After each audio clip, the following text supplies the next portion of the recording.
Breaking news.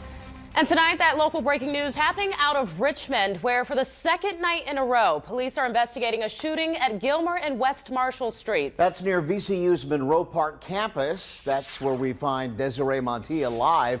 She joins us now. Now, Desiree, we know the call came in just after 8 o'clock tonight, and there was a VCU alert. What else are we learning?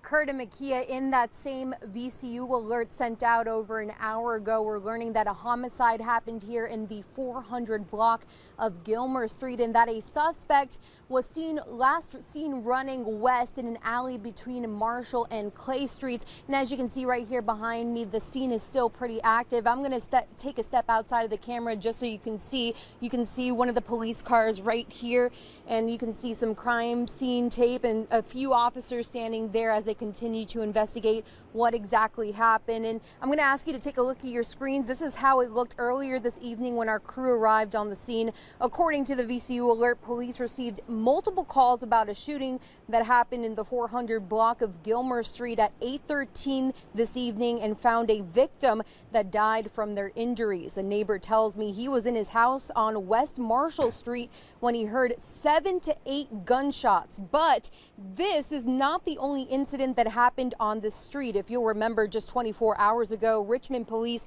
responded to Gilmer Street for a report of a shooting.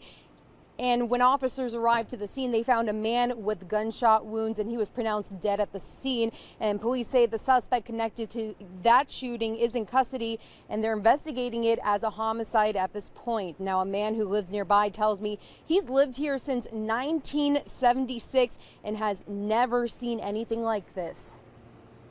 No, never at all in this area. This area is pretty, even though it's in the city, it's pretty quiet.